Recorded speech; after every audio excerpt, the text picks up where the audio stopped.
Miller times में आपका स्वागत है। मैं हूं शम्स तबरेज़ कासमी और हम इस वक्त आज खड़े हैं दिल्ली के जंतर मंतर पर। आप देख सकते हैं कि एक भीड़ लगी हुई है। दिल्ली के मुख्तलिफ़ इलाक़ों से हिस्सों से लोग यहाँ आए हुए हैं और मॉब लिंचिंग के ख़िलाफ़ हुजूमी तशद्दुद कह लीजिए, हुजूमी दहशतगर्दी कह लीजिए, जो कत्ल आम हो रहा है उसके ख़िलाफ़ यहाँ एहतजाज कर रहे हैं, प्रोटेस्ट कर रहे हैं। सबका ये कहना है कि बंद होना चाहिए और इसके लिए सरकार ज़िम्मेदार है। यहाँ हमारे साथ मौजूद है डॉक्टर कासिम रसूल इलियास साहब। इनसे जानते हैं कि सर ये जो मॉब लिंचिंग हो रही है, इसको लिंचिंग का नाम दिया जाए, ये कत्ल नहीं है, दहशतगर्दी नहीं है, क्या फ़र्क है दहशतगर्दी में और लिंचिंग में? देखिए, ये मॉब लिंचिंग कह के इसको हल्का इसलिए किया जाता है कि मॉब में तो एक भीड़ होती है और भीड़ में किसी को आप पॉइंट आउट नहीं कर सकते कि ये असल कल्प्रिट है, इसलिए छूटने के इम्कान ज़्यादा होते हैं। ये एक मुनज़्ज़म तरीके से कत्ल गारतगिरी का बाजार गर्म किया इसको नाम दिया गया लिंचिंग का ताकि के लोगों को बचाया भी जा सके, मुजरिमिन। बिल्कुल बचाया जा रहा है। आप देखिए ना, मिसाल तौर पर यहाँ दिल्ली में एक वाक़या हुआ था। एक मौलाना मोमिन साहब को पीछे से गाड़ी से मार दिया गया। हम कल गए थे उनसे मुलाकात करने के लिए। मालूम ये हुआ कि पुलिस ने एक्सीडेंट का केस बनाया, एक्सीडेंट हुआ। तो केसेस जो बनाए जाते हैं, और जाहिर बात है कि असल में जो मुजरिम है वो इतना दीदा दिलेर है कि वो पूरी वीडियोग्राफी करता है और उसको सोशल मीडिया पर डालता है। उसको इस बात का कोई डर और खौफ नहीं है कि मेरे साथ में कानून भी मेरे खिलाफ हो सकता है, इसलिए कि जो कानून के रखवाले हैं वो एक तरह से कोऑपरेट कर रहे हैं इनके साथ में। डॉक्टर मलिक मोहतशिम साहब यहाँ से। डॉक्टर साहब, ये जो वाक़या है लिंचिंग का बढ़ता जा रहा है, पिछले 5 साल में हुआ और इस हुकूमत में भी अब वही, यानी हुकूमत तो वही है, री इलेक्शन हुआ है तो वही सिलसिला शुरू हो गया है। जी हाँ, हुकूमत आने के बाद और फ़िरक़ा परस्तों के और ये तशद्दुद पसंद जो लोग हैं, इनके अज़ाइम बढ़ गए हैं और इन वाक़यात को दोहरा रहे हैं। लेकिन ये मुल्क के मुस्तक़बिल के लिए, यहाँ की जमहूरियत के लिए और यहाँ की क़ानून और इंसाफ के लिए एक ख़तरनाक अलामत है। ये समाज के लिए बहुत नुकसानदायक है। सिर्फ मुसलमानों का मसला नहीं है। मॉब लिंचिंग के वाक़यात तो मुसलमानों के साथ हो रहे हैं, लेकिन ये क़ानून की हुक्मरानी को ख़त्म किया जा रहा है। इसके नतीजे में रद्दअमल पैदा होगा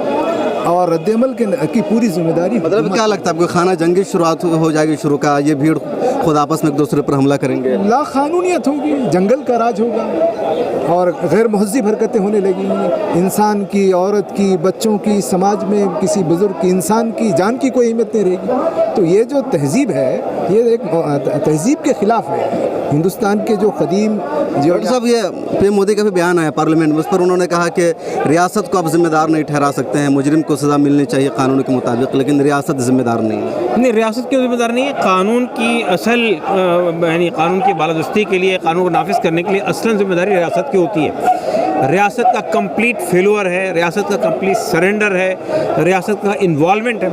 मैं अगर ये कहूँ तो इसमें भी कोई गलत बात नहीं होगी। एक बात और समझ लीजिए कि आज मुसलमान शिकार हो रहा है इसका और दलित शिकार हो रहे हैं, लेकिन ये जो लॉलेसनेस है, ये लोगों को ये समझ एक ताकत देती है कि हम ताकत के बलबूते पे जिससे चाहे दुश्मन से मुकाबला कर सकते हैं, कोई हमारा रोकने वाला नहीं है। तो अगर ये लॉलेसनेस इस मुल्क में पैदा हो जाएगी तो फिर कोई नहीं बचेगा।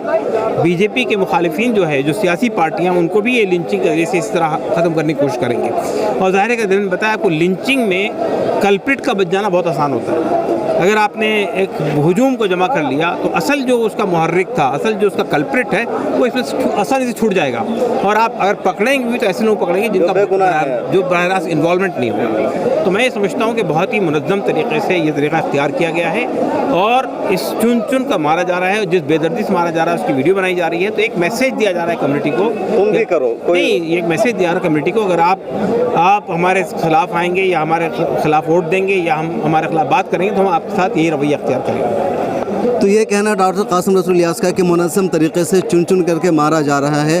और नाज़रीन, हम आपको बता दें कि जो मॉब लिंचिंग का सिलसिला है मुल्क में बढ़ता जा रहा है। पिछले 5 साल में 200 से ज़ायद वाक़यात पेश है। नई हुकूमत बनी, इसमें भी यही सब हो रहा है। यहाँ देख सकते हैं मुख्तलिफ़ इलाक़ों से लोग आए हुए हैं, कैंडल मार्च कर रहे हैं, एहतजाज कर रहे हैं। हिंदू हैं, मुस्लिम हैं, सभी समाज के लोग हैं, भाई लोग आए हुए हैं। भाई लोग कहाँ से हैं आप? बिहार से। किस जगह बिहार से? चंपारण से। किस लिए आए आप यहाँ? कैंडल मार्च के लिए। क्या ये जो लिंचिंग हो रही है, क्यों हो रही है इतनी, कैसे रुकेगी? ये बीजेपी सरकार सब करा रही है। बीजेपी करा रही है? बीजेपी करा रही है। आइए कुछ और लोगों से जानते हैं क्यों लोग आए हैं। भाई कहाँ से हैं आप? पारंपरिक खुरेजी, लक्ष्मी नगर। अच्छा, क्या नाम है आपका? मोहम्मद अदीब। तो आप यहाँ क्यों आए? हम प्रोटेस्ट करना है। प्रोटेस्ट करने आए लिंचिंग के खिलाफ। जी। आंटी क्या नाम है आपका? मेरा नाम निकिता चतुर्वेदी है। कहाँ से आए आप? मैं दिल्ली से ही हूँ। यूनाइटेड अगेंस्ट ये हेट। लिंचिंग इतनी क्यों हो रही है? लोग जय श्री राम के नाम पर क्यों मार रहे हैं बेगम को? एक बहुत छोटा सा मैटर है इसमें। लिंचिंग्स जो हो रही है वो इसलिए हो रही है कि आज की डेट में भगवान राम, जिनको हम मर्यादा पुरुषोत्तम कहते हैं, उस मर्यादा पुरुषोत्तम राम के नाम को इस सरकार के आने के बाद जिस तरह से एक पावर का टैगलाइन दिया गया ना, हम हिंदुओं में माँ काली को जय माँ काली, जय दुर्गा, जय बजरंग बली, ये पावर का गेम होता था। आज की डेट में अगर मैं जय श्री राम बोलती हूँ तो मेरा ऑटो वाला कहता है आप बीजेपी से हैं, तो मेरे भगवान को, राम को उन्होंने गोद ले लिया है। तो ये जो गोद लेने की प्रक्रिया है, हम अपने राम वापस लेने की तैयारी में तो अब कैसे भगवान को वापस लेंगे? उन्होंने कब्जा कर लिया। जय श्री राम, जय भगवान कहने से नहीं हो जाता कि अगर मैं अपने राम के नाम को बचाने में यकीन रखती हूँ और मेरे साथ एक मेरी मुस्लिम बहन खड़ी है और मेरे साथ अगर वो जय श्री राम बोल रही है, इससे बड़ी बात नहीं हो सकती। तो आप दोनों की दोस्ती है आपस में? हम दोनों बहुत अच्छी सहेलियाँ, ये बुंदेलखंड से। समाज में मिलते तो लगता है कि हिंदू मुस्लिम में इत्तेहाद, लेकिन बाहर नहीं हो रहा है। मुसलमान को चुन चुन करके मार रहे हैं हिंदू, वो क्यों हो रहा है? एक बात मुझे आप बताएं, उस तबरेज से अगर मैंने 2 बार जय श्री राम कहलवा दिया तो क्या राम जी की पावर बढ़ गई? हम सारा देश जो है, मतलब सारा हिंदू जिससे मांगता है, जिस पावर, राम की इतनी पावर है, वो आपके इतने से टुकड़े के मंदिर के लिए और इतने से एक बार के जय श्री राम के लिए उस भगवान की पावर को आप खुद कम करते हैं। आपका क्या नाम है मैडम? नफीसा अली। ये लिंचिंग जो हो रही है तो आपको क्या डर लग रहा है? हाँ? ये जो लिंचिंग इतनी सारी हो रही है तो इस पर आप क्या सोच रहे हैं? कि आपको भी डर लगता है, खौफ रहता है लोगों के साथ आने जाने में? बाहर देखिए, आज जो माहौल बनाया जा रहा है और हमारे देश में जो भी लिंचिंग का मैटर हो गया और युवा इसका टारगेट हो रहे हैं, राजस्थान से लेके झारखंड से लेके उत्तर प्रदेश, क्योंकि मैं उत्तर प्रदेश से आती हूँ, मैं वहाँ की अध्यक्ष भी हूँ। किसी पार्टी में आप? मैं कांग्रेस पार्टी से हूँ। कांग्रेस से? हाँ, मैं महिला अध्यक्ष। बीजेपी के खिलाफ कांग्रेस वाले नहीं, ऐसा कुछ नहीं है। मैं नॉर्मल एज अ मुस्लिम हूँ सबसे पहले, और इस्लाम मेरा धर्म है, और उस पर अगर मेरे कोई भी युवा भाई बहन के साथ नाइंसाफ़ी होती तो सबसे पहले मैं उसके लिए प्रोटेस्ट करूँ। बहुत शुक्रिया। देखिए यहाँ पर लोग हैं, नारा लगा रहे हैं, प्रोटेस्ट कर रहे हैं, मॉब लिंचिंग के खिलाफ है और सभी समाज धर्म के लोग आए हुए हैं। कुछ और ये युवा हैं यहाँ, हम उनसे बात करते हैं। बेचारे लोग, मीडिया वाले सब हैं, सब लोग पूरा लाइव दिखा रहे हैं।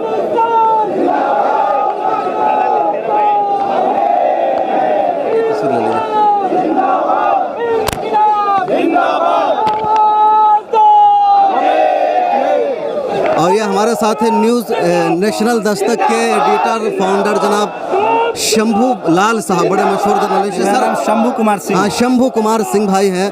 सर रहे कि जो इतनी लिंचिंग हो रही है जय श्री राम के नाम पर, जय हनुमान के नाम पर, ये कैसे रुकेगा? बढ़ता जा रहा है। पिछले सरकार में भी हुआ, इसी सरकार में हुआ। देखिए, ईमानदारी से जवाब दूं तो भारत में कभी गंगा जमुनी तहजीब नहीं थी। आज़ादी से पहले कितनी हिंसाएं होती थी, पार्टीशन के समय कितने लोग मारे गए। जब संविधान बना तो कानून बना कि आप किसी को मार नहीं सकते हैं, तब जाके हत्याएं रुकी थी। लेकिन अब जो लोग सत्ता में हैं वो संविधान पर भरोसा नहीं करते हैं। तो जैसे ही दलित हो, पिछड़ा हो, आदिवासी हो, मुसलमान हो, उसके अंदर सोशल अवेयरनेस, संविधान की समझ, उसके समाज में वकील, जज, बैरिस्टर, IAS, IPS पैदा होगा, तभी जाके आपकी हक की रक्षा होगी। आप समझ लीजिए, न कोई भगवान बचाने आएगा, न कोई अल्लाह ताला बचाने आएगा, आपको संविधान बचाएगा, आपकी पावर बचाएगी। आप मीडिया में आइए, ब्यूरोक्रेसी में आइए, जुडिशियरी में आइए। बताइए कि दलित मुस्लिम अलायंस है, इस इलेक्शन में तो दलित भी सारे बीजेपी की तरफ चले गए। ये किसी के पास थर्मामीटर नहीं है कि कौन कहाँ गया। जो कह रहा है मुसलमान नहीं दिया या दलित नहीं दिया, हाँ ये बात है। हिंदू के नाम पर जो वोट की राजनीति है उसमें बीजेपी फायदे में है। इस पर SC, ST, OBC नेताओं को, सोशल एक्टिविस्टों को काम करना होगा, पत्रकारों को भी करना होगा। बहुत शुक्रिया शंभू भाई बातचीत करने के। मॉब लिंचिंग, हुजूमी तशद्दुद के खिलाफ दिल्ली समेत हिंदुस्तान के 50 से ज़ायद शहरों में एक साथ प्रोटेस्ट हुआ है और इसको ऑर्गेनाइज करने वाले, इसके जो पीछे हैं वो हैं नदीम खान साहब। नदीम भाई, कितने शहरों में एहतजाज हुआ है आज? हमने टारगेट 20 से 25 का लिया था, लेकिन कल शाम तक ये 50 के आसपास तादाद हो गई थी। एक आध डिस्ट्रिक्ट में परमिशन का इशू था, लेकिन लगभग सब जगह हुआ है। फिर शाम में अचानक से चीज़ें इंक्रीज़ हुई, तो मेरा कैलकुलेशन ये है कि अब हम इसको अगर कैलकुलेट करेंगे तो 70 डिस्ट्रिक्ट्स का होगा। 50 का हमने पोस्टर रिलीज़ किया था, उसके बाद बहुत से शहर इंक्रीज़ हुए हैं, तो अप्रॉक्सीमेटली 70 शहरों में प्रोटेस्ट हुआ। इतना बड़ा जो एहतजाज हुआ, इससे पिछले साल भी नोट इन माई नेम के नाम पर इसी तरह का एहतजाज हुआ था, तो क्या आपको लगता है कि इसका कुछ असर होगा, सरकार असर लेगी, इंतजामिया पर असर होगा, इंसाफ मिलेगा मजलूमों को? देखिए, इस एहतजाज से एक बात ये निकल कर आती है कि अगर जालिम जिंदा हैं तो इंसाफ के लिए मजलूम के साथ में खड़े होने वाली आवाज़ें भी जिंदा हैं। एक ये फ़र्क है। दूसरा फ़र्क आज के इस प्रोटेस्ट का है कि 23 मई की भाजपा की जीत के बाद ये पहला प्रोटेस्ट है। 23 मई के बाद आप लोगों ने देखा और सुना होगा कि हर रोज़ 6 से 8 इंसिडेंट रिपोर्ट हुए हैं लिंचिंग के, हेट क्राइम के। और जिस तरह से सत्ता पक्ष में साइलेंस, पोजीशन में अपोजिशन में साइलेंस, तो ये प्रोटेस्ट उन लोगों की आवाज़ उठाने के लिए ज़रूरी था, क्योंकि इस प्रोटेस्ट में पूरे डिस्ट्रिक्ट्स में कहीं आपको कोई ऑर्गेनाइजेशन का क्लेम करने वाला नहीं होगा। ये अवाम का एहतजाज था। अगर कोई लीडर नहीं खड़ा होगा तो अवाम खुद अपने इंसाफ के लिए खड़ी होगी। ये मैसेज 23 मई के बाद जाना ज़रूरी था, क्योंकि ये लड़ाई हौसले की लड़ाई है। अपोजिशन लीडर ज़्यादा आपके साथ नहीं दिख रहे, जो एक अवामी एहतजाज है, अपोजिशन को हम लोगों ने वोट किया सबने, वो लोग इस लड़ाई में शामिल नहीं हो रहे। अपोजिशन इस देश में है कौन? कांग्रेस के प्रेसिडेंट कौन है आपसे मैं पूछूं तो आपको मालूम नहीं होगा। तेजस्वी यादव हार के बाद कहाँ है आपको मालूम नहीं होगा। अखिलेश यादव के बाप पिताजी अस्पताल में एडमिट हैं, वो लंदन घूम रहे हैं। तो इस मायावती ने जो है उस इलेक्शन के रिजल्ट के बाद अपने भाई और भतीजे को अपनी सत्ता सौंप दी, वो भी गायब है। तो सवाल ये कि अपोजिशन कौन है? इससे पहले आपको क्या अपोजिशन नज़र आया था? 2014 के बाद 2017 तक इन्हीं सड़कों पर हम ही लोग अपोजिशन थे। यूनिवर्सिटीज़ अपोजिशन थी, सड़कें अपोजिशन थी। वो इलेक्शन लड़ने आए थे, इलेक्शन लड़ के चले गए। अब अपोजिशन की जिम्मेदारी पहले भी हमने संभाली थी, अभी भी हम ही संभालेंगे। शुक्रिया। और यहाँ राष्ट्रीय उलमा काउंसिल के सदर मौलाना आमिर रशादी भी आए हुए हैं। हम इनसे जानते सर, जो लिंचिंग हो रही है, कंटिन्यू हो रही है, जिसको इसके खिलाफ जो लड़ाई लड़ी जा रही है, कैसे लड़ी जाए कि बंद हो? देखिए, इस लड़ाई को अगर सरकार बनाम वो कर देंगे तो ये लड़ाई का मकसद ही है पोलराइजेशन। तो मुसलमानों में भी बहुत से लोग जाने अनजाने इस पोलराइजेशन के सपोर्ट में आ जाते हैं। मैं ये समझता हूँ कि ये लड़ाई जालिम और मजलूम की है। अगर कोई मुसलमान भी इस तरह की हरकत करता है तो वो जालिम होगा, कोई हिंदू करे तो वो भी होगा, कोई ईसाई करे। यानी इसको ज़ात बिरादरी मज़हब से न जोड़ करके उस शख्स को, उस तंजीम को जिसकी पुष्टपनाही पे वो काम हो रहा है, तो वही कर रहे हैं। यहाँ पर सब ज़ात मज़हब के लोग आए हुए हैं और एक कह रहे हैं कि मतलब है कि जो VHP है, RSS से उसके लोग है कर रहे हैं। नहीं, मैं ये कह रहा हूँ कि किसी ने मंडल के बारे में पता लगाया कि वो किस तंजीम से है। जो कहना चाह रहा हूँ कि आप हक पर हो, तलवार के साए में भी सच बोलें। तो बोल रहे हैं उसको, RSS को बोल रहे हैं, मतलब कैसे? मैं ये कह रहा हूँ कि कांग्रेस को क्यों नहीं बोला जाता? जब कांग्रेस का देखिए अभी सर ये है, देखिए जब कांग्रेस ने फसादात कराए, कांग्रेस को बोला गया। बटला हाउस इनकाउंटर कांग्रेस का हुआ। मेरे सुन लीजिए मुझे पूरी बात। ये लड़ाई सेकुलर बनाम कम्युनल नहीं है, ये लड़ाई जालिम और मजलूम की है। इस लड़ाई को समझने की बात है। तो मतलब आप ये कहना चाह रहे हैं कि इस लड़ाई को लड़ने के लिए जो 47 अब तक फसादात हुए, दहशतगर्दी के नाम पर गिरफ्तार हुए, सबको एक साथ करना पड़ेगा? जी, जड़ कहाँ से है? ये जुल्म की जड़ को ख़त्म करना होगा तो उनकी ख़त्म हो जाएगी। बाबरी मस्जिद की लड़ाई अगर आप ये लड़ रहे हैं तो बाबरी मस्जिद की जड़ में जाना होगा कि फसाद को किसने बर्पा किया। तो कैसे हो गए? तो ये तो पूरी हिस्ट्री हिंदुस्तान की बताती है कि हर दौर में खौफ का, दहशत का माहौल पैदा किया गया है, दहशतगर्दी के नाम पर, फसाद के नाम पर, या भी लिंचिंग है। तो इसकी जड़ क्या है, कैसे खत्म? मैं ये जानना चाहता हूँ कि आज कुछ लोग तकरीर कर रहे थे, केजरीवाल साहब के एक मंत्री ने तकरीर की, वो बटला हाउस के नाम पर MLA बन गए। केजरीवाल ने वादा किया, नहीं, केजरीवाल ने वादा किया, 2 वादा किया था कि अगर हम जीतेंगे तो सिखों के दंगे की SIT बनाएंगे और बटला हाउस की भी SIT बनाएंगे। उन्होंने सिखों वाली तो पहली ही मर्तबा कर दिया जब सरकार कांग्रेस के सरकार के साथ थे। बटला हाउस वाला वो भूल गए। बटला हाउस वाले हम लोगों ने धरना भी दिया उनके घर पे। नहीं, यहाँ पर एक और हम अपने नाज़रीन को बता दें कि अभी एक सिख ऑटो ड्राइवर था, पुलिस वाले को उसने मारा, पहले उसने तलवार निकाला, फिर पुलिस ने पिटाई की तो उनसे मिलने चले गए। 2 मुसलमान के साथ हादसा पेश आया, केजरीवाल साहब ने ट्वीट तक नहीं की, जाना तो दूर की बात है। मैं उसी पे कह रहा हूँ। तो अगर ऐसे लोगों को जिनकी सरकारें और लोगों की भी मौजूद है, तो अगर आप ये सिर्फ मोदी के नाम पे मुखालफत कर रहे हैं तो इसका मतलब कि कहीं आप मुसलमानों के जज्बात से खेल रहे हैं। सही आप कह रहे हैं। जालिम और मजलूम की लड़ाई अगर लड़ रहे हैं तो वो केजरीवाल अगर बेईमान है, अखलाक की बात होती है तो अखिलेश को क्लियर चिट कैसे दी जाती है, क्लीन चिट।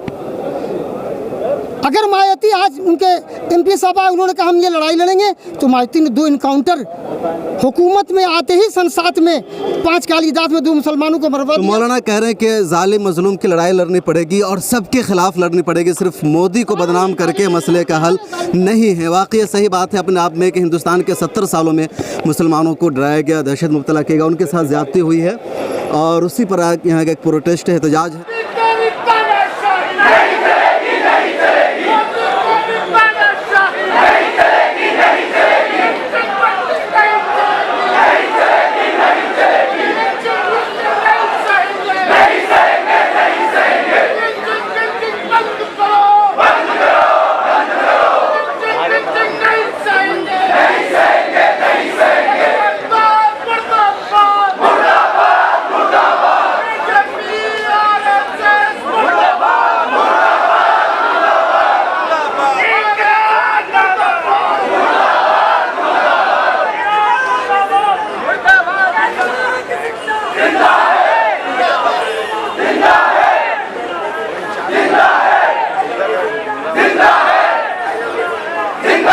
मिलत टाइम्स की वीडियोस देखने के लिए यहाँ क्लिक करके सब्सक्राइब करें और हाँ, बेल आइकन जरूर दबाएं। अगर फेसबुक पर देख रहे हैं तो पेज लाइक करें। ताज़ा तरीन खबरों और मज़ामीन के लिए विजिट करें हमारी वेबसाइट www.millettimes.com। हमारी ये वेबसाइट उर्दू, हिंदी, इंग्लिश तीनों लैंग्वेज में मौजूद है।